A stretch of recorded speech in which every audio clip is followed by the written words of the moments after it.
There was a city in the ancient world that seemed almost impossible to destroy. Its walls were enormous. Its temples reached toward the heavens. Its kings commanded armies that could cross entire regions. Its wealth flowed through one of the greatest civilizations of the ancient Near East. And yet, centuries after its greatest kings had disappeared, the city itself would become a ruin. Its name was Babylon. But Babylon's story did not begin with Nebuchadnezzar. Long before the blue-glazed Ishtar Gate, before the Babylonian exile, before the mysterious writing on Belshazzar's wall, Babylon was only one city among many competing for power in Mesopotamia. Then, one king changed everything. Around 1792 BC, Hammurabi became king of Babylon. At the time, Babylon was not yet the dominant power of Mesopotamia. Powerful kingdoms surrounded it, including Larsa, Ishnuna, Mari, and Assyria. Hammurabi understood something important. Power was not won by strength alone. He used diplomacy when diplomacy served him. He formed alliances, waited for opportunities, and when necessary, unleashed his armies. One by one, his major rivals were defeated. Larsa fell. Ishnuna was conquered. Mari was brought under Babylonian control, and Babylonian influence extended deep into Mesopotamia. The small kingdom had become an empire. But Hammurabi did not build his kingdom through war alone. He strengthened administration, taxation, irrigation, temples, and centralized government. His most famous legacy was not a battlefield victory, but a collection of laws, now known as the Code of Hammurabi. The laws dealt with property, trade, marriage, inheritance, crime, debt, and social responsibilities. Justice was not equal in the modern sense. Punishments could differ according to a person's social position. Yet the code revealed something fundamental about Babylonian civilization. The king was presenting himself as the guardian of order. Babylon was not merely becoming powerful, it was becoming organized. But history has a cruel pattern. The empire that one generation builds can begin to collapse almost immediately after its founder dies. When Hammurabi died around 1750 BC, Babylon gradually lost the dominance he had created. Rebellions weakened the kingdom. Economic difficulties placed pressure on the state. Foreign powers became stronger. Eventually, the old Babylonian kingdom could no longer maintain its supremacy. The Kassites came to power and ruled Babylon for more than 4 centuries. Yet something remarkable happened. Although Babylon's political fortunes changed, its cultural importance survived. Its religious traditions, institutions, and identity remained powerful. Babylon continued to matter, even when Babylonian kings did not control the wider region. Then came Assyria. The Assyrian Empire became one of the most formidable military powers of the ancient Near East.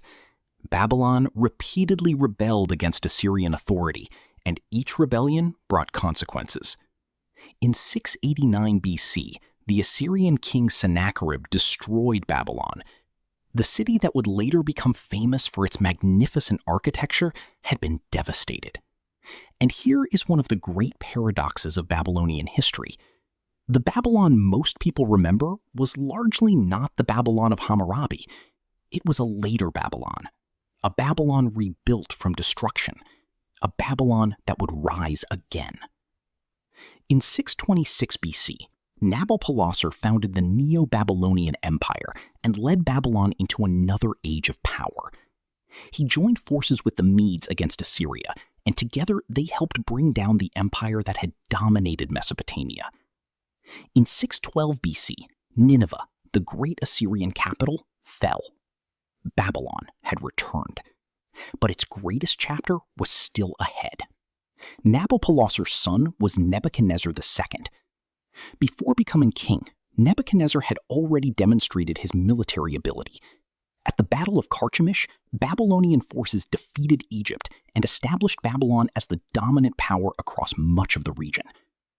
When Nabopolassar died in 605 BC, Nebuchadnezzar became king.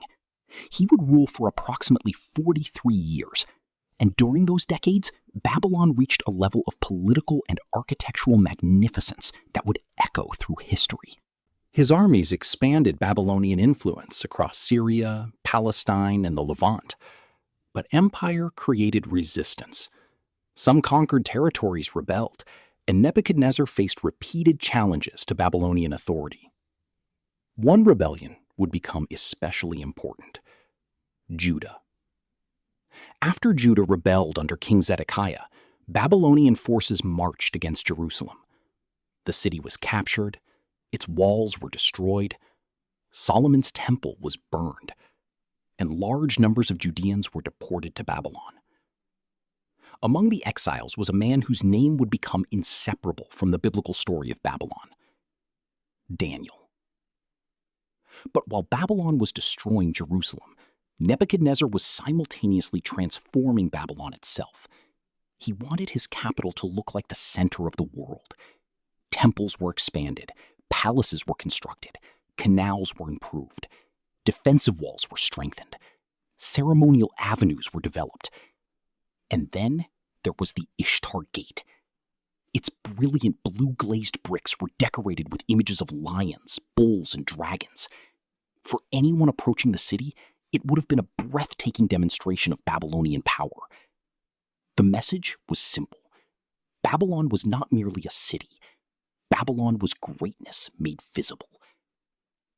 Nebuchadnezzar also rebuilt the enormous Etemenanke Ziggurat, a towering religious structure that some scholars have associated with the biblical tradition of the Tower of Babel. And then there are the Hanging Gardens. Ancient tradition connected these legendary gardens with Nebuchadnezzar. Yet there is an important uncertainty. Contemporary Babylonian records do not clearly confirm that the gardens existed in Babylon. Even without them, the city was extraordinary. But Babylon's greatest monument may not have been made of brick. It was the idea of Babylon itself. A civilization convinced that wealth, power, architecture, armies, and kingship could create something permanent. That idea appears again and again in the Bible. In Genesis, Babel represents humanity's attempt to build a city and tower and make a name for itself. Humanity gathers together, builds upward, and seeks greatness on its own terms. Then comes the judgment. Languages are confused. Humanity is scattered. The project is broken. Centuries later, Babylon becomes the setting for another story about pride. This time, the king himself becomes the warning. According to the book of Daniel, Nebuchadnezzar looked upon Babylon and declared, "Is not this great Babylon that I have built?" The statement reveals the heart of the story. I built it. I made it. I created this greatness. But according to Daniel 4, the king's pride was followed by humiliation. He experienced a period of insanity before finally acknowledging that human power remained subject to God's authority. The ruler of Babylon had learned something the builders of Babel had forgotten. A kingdom can become powerful. A king can become famous. A city can appear invincible. But none of them become God. Nebuchadnezzar eventually returned to his position, but the warning remained. Then, in 562 BC, after a reign of approximately 43 years, Nebuchadnezzar died. And once again, Babylon entered a period of instability. Several rulers followed in a relatively short period. Then Nabonidus seized the throne. Nabonidus was different from the rulers who had come before him. His religious policies created tensions with influential priests devoted to Marduk, Babylon's chief deity. He also spent extended periods away from Babylon, weakening his personal presence in the capital. His son, Belshazzar, acted as regent. And while Babylon's political structure was becoming increasingly fragile, another ruler was rising far beyond its borders: Cyrus. Cyrus the Great had already defeated the Medes, He conquered Lydia and built an expanding Persian empire by incorporating peoples, armies, administrators, and territories into a rapidly growing imperial system. By 539 BC, Cyrus had reached the final great prize, Babylon. The city that had survived kings, rebellions, invasions, and destruction now faced a new enemy. But Babylon was not simply a city. It was an empire's capital. Its walls were formidable. Its wealth was enormous. Its reputation was legendary. And yet, on the night Babylon believed itself secure, the empire's final chapter was already beginning. The biblical account places Belshazzar inside the palace, surrounded by celebration. The king held a great feast. Then came an act that transformed the celebration into sacrilege. Belshazzar ordered the sacred vessels taken from the temple in Jerusalem to be brought into the feast. They drank from them. They praised Babylonian gods. And then something appeared that no one in the room could explain. A hand, writing on the wall. Mene, Mene, Tekel, Upharsin. The king was terrified. His wise men could not interpret the message. Then Daniel was brought before him. Daniel explained what the words meant. Babylon had been numbered. Babylon had been weighed. Babylon had been found wanting. And its kingdom would be divided. The message was not a prediction of some distant future. It was a countdown. The judgment had arrived. That same night, according to the biblical account, Belshazzar was killed, and Babylon fell. The empire that had dominated Mesopotamia was absorbed into the Persian Empire under Cyrus the Great. But there is another side to the conquest. Cyrus did not present himself simply as a destroyer. He portrayed himself as a restorer.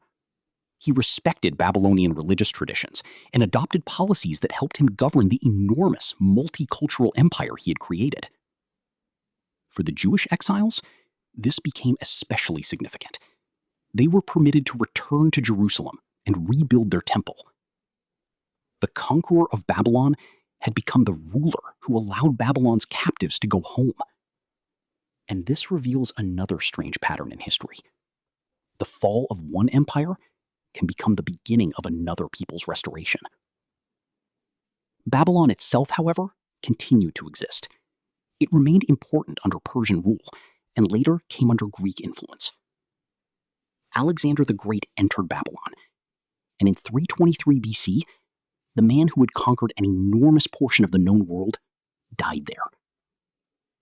Yet even Alexander could not reverse Babylon's long decline. Political centers shifted. Other cities became more important. Babylon gradually lost its influence. Its temples and monuments deteriorated. By the 1st century BC, the city had largely been abandoned. The walls that once represented security began to crumble. The temples that once represented divine and royal power fell into ruin. The city that had once seemed eternal became archaeology. Babylon rose from a Mesopotamian settlement to become one of the greatest political and cultural centers of the ancient world. Hammurabi transformed it into a major power. The Kassites preserved its traditions. The Assyrians destroyed it. Nabopolassar rebuilt its empire. Nebuchadnezzar transformed it into a magnificent capital. Belshazzar witnessed its final night, and Cyrus conquered it. But the deeper story is not simply about who conquered whom. It is about pride. Babel represents humanity trying to make a name for itself. Nebuchadnezzar represents the king who looked upon his achievements and claimed them as his own. Belshazzar represents a ruler who treated what was sacred with contempt. And each story ends with the same uncomfortable idea. Human power has limits. Babylon had walls. It had wealth. It had armies. It had temples. It had kings. It had monuments designed to make the city appear permanent. But permanence cannot be built from human power alone. The city that once dominated Mesopotamia eventually became ruins. Its kings disappeared. Its armies vanished. Its palaces collapsed. Its temples fell silent. Yet Babylon survived in another form. It survived in history. It survived in archaeology. It survived in the Bible as one of the most powerful symbols of human ambition and pride. And perhaps that is the final irony. Babylon spent centuries trying to make itself unforgettable. It succeeded, but not necessarily in the way its kings intended. The monuments were meant to proclaim human greatness. The ruins became a warning about human greatness. The empire wanted to demonstrate that its power could last forever. Its disappearance demonstrated the opposite. Because Babylon's greatest lesson may not be that great empires rise and fall. It may be that every empire, no matter how powerful, eventually discovers the same truth. What human beings build can appear eternal until history proves otherwise. If you enjoy this video, make sure to like and subscribe for more content like this.